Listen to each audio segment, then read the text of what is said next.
Hello, everyone. Welcome to another live recording of the Managing Partners Podcast. My name is Kevin Daisey, and I'll be your host, also the founder of Array Digital. We help law firms grow through digital marketing. Today, I have a really cool guest, Merve from Istanbul, Turkey. Welcome to the show. Thank you, Kevin. Thanks for having me. I'm excited. Yes, I'm very excited. So we actually got to speak almost a year ago. She reached out to me about some help with the website and some marketing, and she was just starting her firm at the time. So, I commend you on reaching out to anyone about those things as you got started.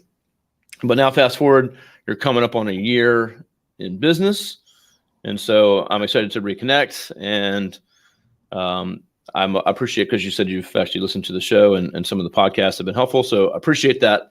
And so I wanted to have her on to tell her story about starting her firm, but also, her being an immigrant to this country and only being here for a few years herself, and what she focuses on starting her own firm and also during a pandemic and other things. So again, I'm excited to have you on the show. So thanks for coming on to share that with us today. Sure. Thank you. It's my pleasure. You're based in New York, Long Island, correct? Yes, that's correct. The reason why I came to the United States in the first place was because after graduating from law school, I didn't want to be an ordinary lawyer in Turkey. I wanted to do something more because I was so passionate about being involved in the international world. I really wanted to do something abroad. But when it comes to legal careers, it's just too hard to do something international, because every country has their own legal systems. So it's like really hard to do something as a lawyer in another country. So I did some research. I found that there were paralegal certificate programs in America. And my goal was to go to New York, get one of these paralegal certificate programs, and learn how to speak English, learn the basics about American legal system, come back to Turkey, and find a good job in an international law firm. So that was my goal. So I enrolled in one of these paralegal certificate programs, and I came to New York. So that was only a 6-week program. I was going to go back. But it didn't work that way. During the program, I discovered that I could actually be a lawyer in New York. So I decided to stay. I didn't want to go back. I was like, why not? I'm going to do it, So All in. Yes. So I found a job as a paralegal at one of the largest real estate law firms in New York. And then while working there as a paralegal full-time, I went to law school part-time to do my master's. And then I took the bar, passed the bar on the first try, and then obtained my license to practice law in New York. And then I became a lawyer at the same law firm where I started as a paralegal in the first place. So yeah, that was hell of a journey. I truly enjoyed it, but toughest years of my life. It was really hard. After working 1 year as a litigation attorney at that law firm, I realized that I didn't want to be a part of the big law. I wanted to do my own thing in my own way. So I quit around this time last year. I started my own law firm. And here I am now speaking with you on the Managing Partners podcast. What a journey that's been. Yeah. So, but it's very similar to kind of my journey with businesses. I thought I wanted to do one thing, went to school for a little bit, got into a position, and then realized that I didn't want to do that at all, and started my own company. So you did it faster than I did, though. So I think I stayed there for 3 years and until I realized I wanted to do my own thing. But so what a journey. So realized real quick while everyone's listening to go connect with her and check her out. Her website address is below. But if you're listening on audio, it's ZMK.law. So it's not a .com, it's ZMK.law. Go check that out. You can connect with her. There's social icons at the bottom if you want to connect with her. And then in a little bit, we'll talk about her YouTube channel and some of the things, and you can connect with her there as well. But go take a look at her website, see what she's all about. So you were at a real estate firm, but of course, now your focus is different. And give us a little bit more about what you do, what your firm focuses on, and who you help. Sure. The reason why I chose real estate was actually pretty straightforward because I needed a job. And the first firm that accepted me was a real estate firm. So it was not something that I picked intentionally. Helping people with establishing their businesses and helping them with protecting their brands are something that I truly enjoy. So I decided my practice area to be startup law, not real estate law. So that's how I started with my solo practice. However, after I announced my solo practice, people started asking me questions about their immigration matters, even though I didn't tell anybody that I was an immigration lawyer. I think it's because they assumed that I was an immigration lawyer because I was an immigrant. I don't know, maybe that was the reason. Because of that, I handled few immigration cases as a pro bono, and I realized that I was actually really good at it. And the well, you probably have some experience firsthand. Yeah, and the clients were happy. Immigration is such an emotional, such a sensitive area of law. And once I saw that happiness and that thankfulness in those clients' eyes, I was like, you know what? I'm going to be an immigration lawyer. I'm doing it. So that's how I ended up adding immigration as one of my practice areas. And it's going very well. That's awesome. So yeah, I could, if you help me with like a real estate matter or a business matter, yeah, I'd be thankful and be great, but not quite the same as helping with something like that. So I can see where you'd be passionate about that. Mm-hmm. So I think it's really cool. So obviously you have the experience, you've come to this country. So you have both sides, you know what it's like. You're not just, you didn't just go to school to become an immigration attorney and not really have the experience. So I think that's a plus. But I like how you've kind of paired it with startup law. So, tell us a little bit, like, what are some of the clients that you have?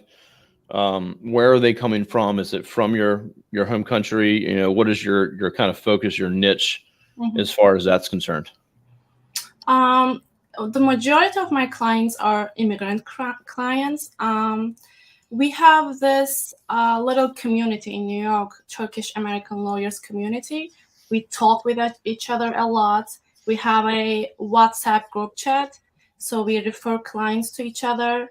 And referral is unbeatable, as you always say. It's like the best tool, and word of mouth, because the more I win cases, the more they tell each other, like that's how it works. So that's how I get 80% of my clients, both startup law and immigration law. Majority of them is immigration law. In addition to that, what has really worked for me is my YouTube channel. I have a YouTube channel. It's not something really huge. I have about 1,500 subscribers. But the interesting part of it is that it's a personal channel. Sure. I don't use this channel to promote my business or to provide general legal information for public. All I do is filming lifestyle vlogs or like telling stories, I love those stuff. I love editing videos. So it's something that I do as a hobby. But of course, people follow my life, right? They subscribe to my channel, they watch my life, they listen to me. And of course, they know that I'm an immigration and business lawyer. So nowadays, it's very common and very normal for me to receive clients from my YouTube channel. That's awesome. Yeah, it makes me really happy because I don't try to sell my service, All I do is to have fun, and they're coming to me naturally, and I love it. So yeah, that's something that I'm really enjoying.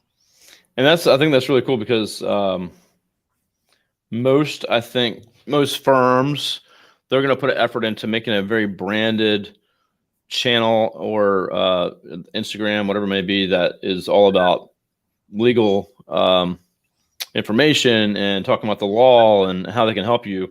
Mm-hmm. And I feel like that's the only way that, most people feel they can have a business focused channel where you're just being you and you're getting in front of more people, and then they do know what you do. So I think that's kind of similar to like a personal network. I have a lot of friends and people I know. If they know what I do, I don't have to talk about what I do all the time. They just can, and they say, oh, someone needs help with this, then they can reach out to Kevin. But I don't need to be talking about marketing all day long to accomplish that.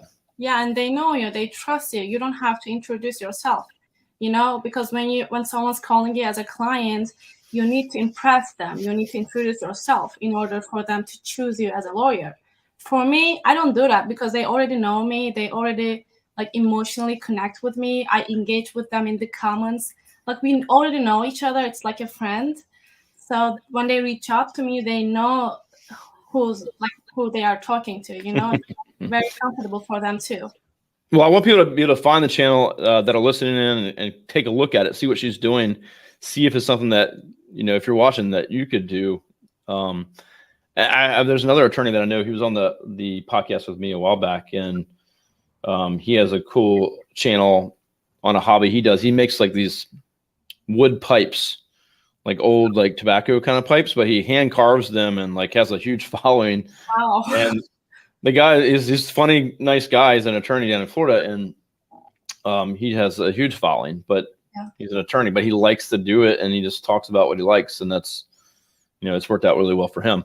But for everyone, take a look. So the YouTube, her handle is below if you're watching this online. Mm-hmm. If not, it's just go into YouTube and search MERVIVREM, and you can find her that way. And you said this one you're speaking in your native language, and you said a English version that you can search as well. Correct? Yes, that's right. Excellent. So that's also on the bottom of your screen. It's just her name, Merve. Mm-hmm. And then she has hereinafter referred to as the lawyer. So if you're watching, you can type that in and you'll be able to find her channel that way and take a look at it. So, but I think it's really cool. I'm going to take a look at it myself because I have not yet, but I have subscribed already. So you added a subscriber on the show here. Okay. I think your journey is pretty cool. So you're not even at 1 year in business. In the middle of a pandemic, you decided to quit, start your own thing. And, here you are now, you're growing the business, and you're looking at what you're going to do next. So, tell us really about what your plans are, what your goals are, and what's that look like the next couple of years. Well, I'm happy that I did this during pandemic because it really helped me with building a virtual law firm. Back then, it was not this popular, as you know. Nowadays, the tools for running a business virtually are available for everybody. And I'm happy that I did this during this time because when I first started, I didn't have enough budget to rent an office space, like all of those expenses, they were just like too much for me. But it was pandemic and people were announcing their new technologies about working from home. So it really helped me building this kind of little tiny empire for myself, like a virtual empire. That's how I call it. So yeah, it's an advantage for me to be able to do it during pandemic. It's been 1 year. It's been going very well. For the next couple of years, I really want to improve myself as a lawyer and as a businesswoman. I want to be an inspiration to young entrepreneurs, especially to young businesswomen, because I consider myself as a successful businesswoman, and I want to show people that it's actually possible to do it. Because going to a country, a completely different world, starting everything from zero, it looks like it's something that is impossible, but it's really possible. Like it's manageable, you know, everything is possible. So I really want to inspire others too. um I really want to talk about a little bit about the challenges that I were facing, just to let people know how Sure, absolutely. yeah. So there were a lot of challenges when I first came, but the ones that I struggled the most was language and culture difference, you know, cultural difference. When I first came, I only knew very basic English. I would say, "Hi, how are you? I'm hungry." That kind of stuff. I didn't know anything further than that. But I was in the legal world, you know. I was dealing with this thick books, and the legal terminology itself, it's the highest level of English. So it was really stressful for me to learn English, but it was very quick because I had no other choice. Hmm. In life, when you have no other choice, you get things done this quickly. So it was something that really surprised me. Excuse me, surprised me. I was gonna cry. And then the cultural difference. Uh, in the work environment, especially, I was struggling a lot because I was surrounded by local people and I was different, you know. Sure. I have accent, obviously. I talked differently. I act differently. I ate differently. And people would watch me, you know, they would ask me questions about my background. And I would feel so uncomfortable because, of course, it's very normal for them. They're curious about me and they want to be friends with me. But I was uncomfortable because in my brain, I was always be like, "Girl, you gotta protect yourself. You're in a different world right now. You don't know that, you know, you have to be cautious at all times." That's how my brain was working because I was alone. I didn't know anybody. And Sure. I was being too defensive. I was a weirdo, to be honest. But luckily, the people around me were really nice. So I made one of the best friendships in my life. So we all look back at those times, it just makes us laugh and smile.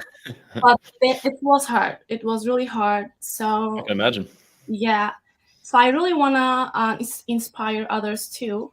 I want to tell them that if they work hard, everything is possible. It's kind of cliche, but it is very like possible.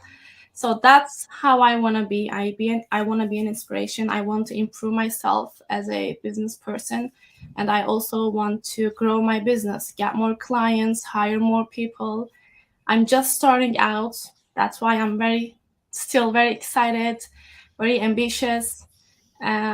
Let's see. Hopefully, I will get to that point very soon. Well, I mean, I would think you're going to do just fine. You've already done so much and had so many, struggles and hardships to get where you're at. Hmm. That's really prepared you for what's coming ahead. If whatever you got, whatever challenges you have, and you're going to have challenges. We're all going to have challenges. I've been in business for over 10 years, 15 years, probably actually. And every day, every week, there's something to deal with, or a challenge, or whether it's a team member, or it's and the bigger you get, it's more challenges you're going to face. But I think that's really what keeps us going, and kind of what you said too. When you're in a tough spot or you have no other choice, you have to you got to get stuff done, and you're gonna get it done. You're gonna figure it out. Yeah. And so, yeah, I definitely had those moments in life, but nowhere near what you've had to endure. Moving to a new country and all that. That's definitely a bigger challenge. But I would hope I know you're an inspiration to others for sure, and especially if you have an immigration client. Again, you can relate so much to them and what they might expect and deal with. I would think you would make a great firm for them to reach out to, for sure. Yeah. Yeah. So, well, that's excellent. So, I think you've done so much so far, and you're at 1 year, which is, hopefully there's some young attorneys listening, or someone else that started their own firm recently that's maybe trying to figure it out, or they're down on their luck, or maybe they're not doing as well as they thought. hopefully they can listen to this episode and say, okay, well, what she's had to do versus where I'm at, maybe it's not so bad. Business is not an overnight success. It takes some time, and it's going to be challenging for sure. Yep. One of the things you said I wanted to touch on too, you mentioned starting in the pandemic and the benefit of that, which I think is 100% true, is that traditionally law firms they have a nice office and you got to come sit in person. And I have attorneys that are clients that won't even go over another city because they don't want to go there for the courthouse, or they don't know the court system there. Mm-hmm. And so they usually stay in a pretty small area. Plenty of clients that go across the state or nationwide, but law firms tend to be very central to where they are. But with the pandemic, everything was virtual. So I've seen a lot of firms, I've talked to a lot of young firms on this show actually that started virtual, and they kind of had a leg up because they've always been virtual and they didn't have to change systems or upgrade or downsize. They started that way. Right. Yeah. So I think it's a huge advantage. And as long as the clients, they want the results, they can still talk to you face to face on video. And as long as you don't have to meet them, if you do, you can, I'm sure. Most of the time, they don't want to meet anyways. They're like, can we get this done on the phone? I don't want to come. I'm like, okay, it works for me. I'm working from home anyways. So I think this has become a new normal. And I think, for a big firm with a lot of real estate or huge spaces that they have no one's coming into the office, that's got to be a huge drain on their expenses. So again, I think it's a huge advantage to what you've done, what you've said. And most of my team's remote. We have an office right here. There's like 5 or 6 of us, and then 20 of us are virtual. And it makes it better for me finding the best talent, the best people. They can be anywhere in the country, and it doesn't really matter. Yeah. So I totally agree with you on that. Stay lean, right? You want to make, you got to make money. You got to be profitable, and that also allows you to stay lean and not have a bunch of overhead. So. Yeah. And for the people who really want to start their own business, I want to say, they shouldn't be afraid. We are young, if they are young. Yeah. Have the energy, the time to go out, to socialize, networking. It's really important. And it's possible for us to get clients from the people that we meet. I thought at the beginning it was impossible. I was saying, who's going to trust me? Who's going to give me clients? Who's going to send me clients? But that's how it works. You start from somewhere, you socialize, you know more people, you make friends, and then they know you, and you just start from somewhere, and it goes. And it's like, it's possible, 100%. And when I started my business, I wasn't moving to a country, but it kind of felt like it. I'm from a very small town. It's an island on the coast of Virginia, kind of isolated and really small, and about 30 years behind the rest of the country. But so I moved to where I'm at, which is 1.7 million people, and so it felt I didn't know anybody, so I had to meet everyone. I started my own business as well, so for me too, getting out and talking to people, and I still do this today. I went to a meeting like last week, and just going and talking to the right people, being in the right crowd of people, they will help you. And they might not be your client, but they might know someone who is. And if not, they'll get you tied in with someone else. And next thing you know, you start to get these referrals and things start to happen. So if you just get out and be yourself, talk to people, they're going to try to help you. There's a lot of good people out there that are going to help you with your business. Now, there's going to be people out there that may not help you or try to, want to get into business with you or whatever that you want to stay away from. But for the majority, there's a lot of good people out there that generally want to help. So and they can also work as a per diem counsel for other law firms. It's possible while you run your own business, own law firm. In addition to that, you can do per diem counseling on the like a side hustle. Yeah. So this way you can learn more things and get to know more people. You can also be an outside counsel or a co-counsel. These types of side counseling really works. I did that for a couple months too because I didn't have money, so I need to make some money, at the beginning. And I did some part-time counseling, outside counseling for some law firms while running my own law firm, and it really helped me. It gave me the confidence I need, the financial stability I needed that time. So that's another option for them if they're listening to us. Yes, that's a great tip. And I'm not an attorney, but I did a very similar thing. I was starting my own business, and I had connected with a gentleman that I said, hey, I can work for you part-time. And I was doing just some random stuff like recruiting for staffing people. Mm-hmm. My wife does that. She's really good. So she said, hey, you can do that part-time probably somewhere. Mm-hmm. She'd show me how to do it. And so that's what I did. I said, hey, I'm going to start my own business, but I can work for you. And if it makes you a return and makes you money, but at some point I'm going to, go off of my own for good. And so this is exactly what I did. Mm-hmm. And so I was able to get some income and working. And for any attorneys listening, absolutely, you can do that of counsel work for someone else, help them, but let them know that, hey, I do have my own firm I'm trying to start. So be upfront with them. Yep, definitely. And then after that, maybe they'll just become a referral partner where they can send you referrals and get a referral fee, or vice versa. You can do that as well. So sure. Yeah. Yeah, it's a great tip. Well, Merve, I appreciate you sharing your story, and hopefully a lot of people are inspired by it. I wouldn't say I don't know why they wouldn't be. Mm-hmm. Anything else you'd like to share? Any young women attorneys, or anyone maybe, immigrating to the country from Turkey, from your country? Any tips you would give them? As I already said, if they want to do their own thing, there are tools and opportunities available for them. We always should be looking for the opportunity.